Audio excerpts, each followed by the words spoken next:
vou falar de um tema que realmente me alegra também.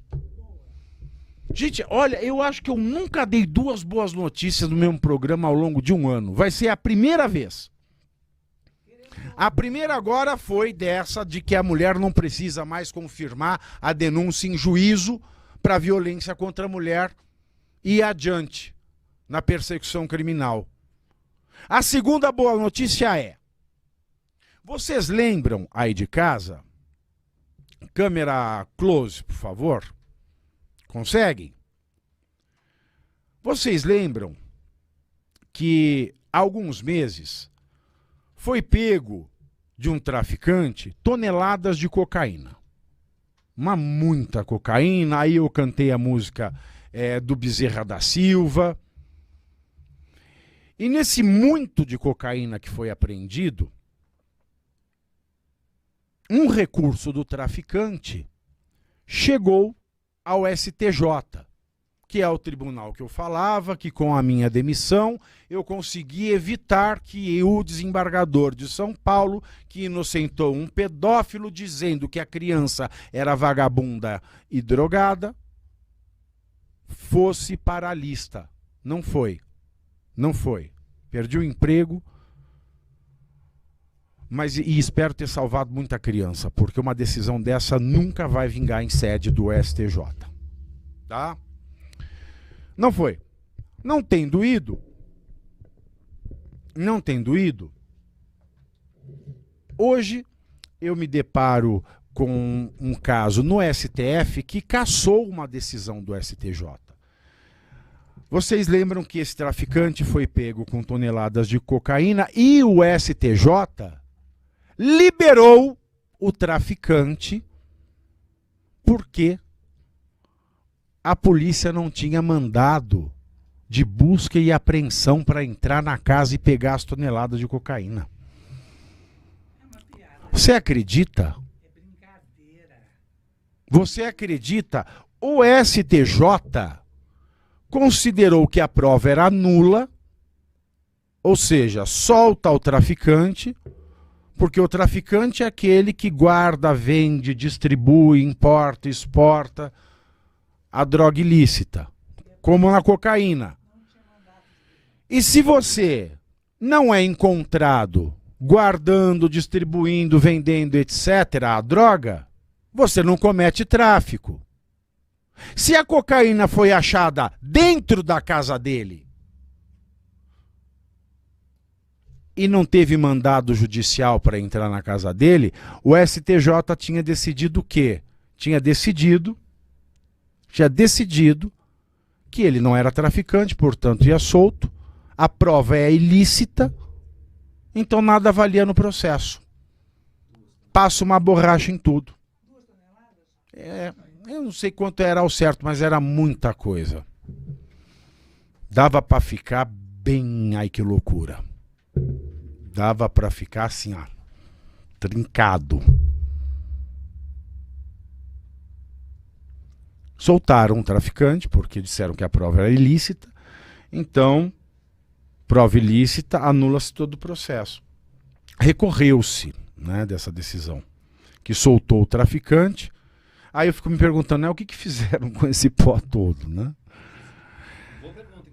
O certo é incinerar. Mas aí eu fico perguntando, como é que você incinera uma prova? Como é que você incinera uma prova que é considerada obtida por meios ilícitos? Você pode incinerar uma prova obtida através da violação de um direito, como no caso do STJ? Eu fiquei em dúvida. É claro que uma decisão dessa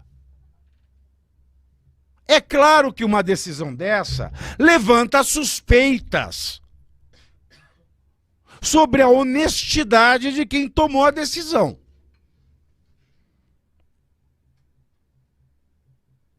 É claro que uma decisão dessa é absurda, por quê?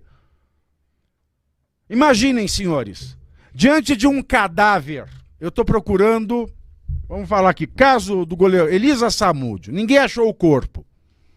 Aí você achou o corpo na casa de alguém. Estão entendendo?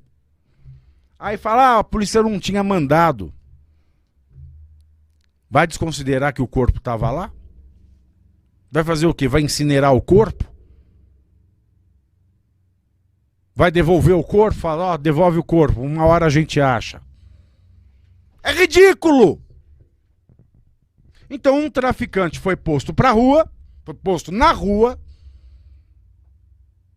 e a prova foi considerada ilícita.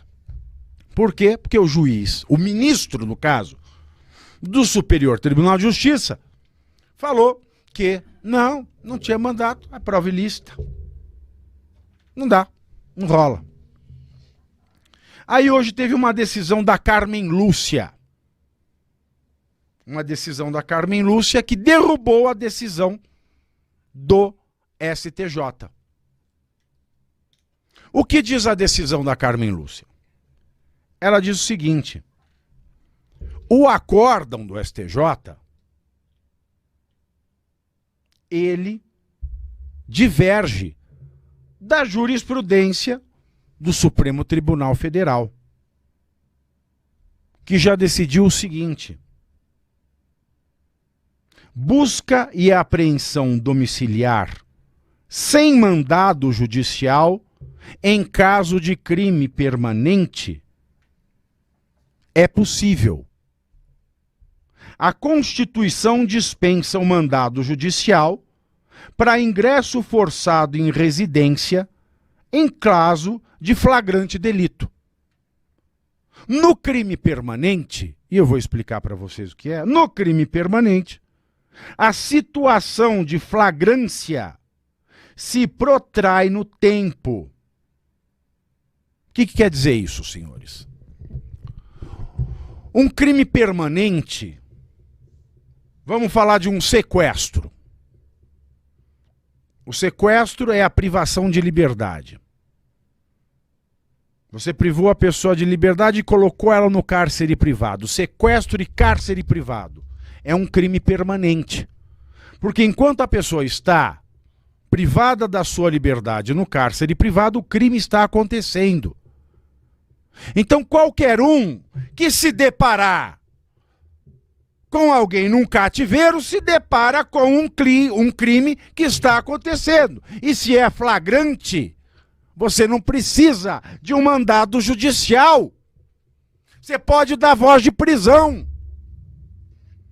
E achar toneladas de cocaína na casa de um trafica é um crime permanente, porque enquanto ele está guardando a droga na casa dele, ele está na permanência do crime de tráfico, que, entre outros verbos, diz guardar. Guardar. Guardar a droga ilícita. Guardar. Então, numa perseguição policial, como aconteceu nesse caso,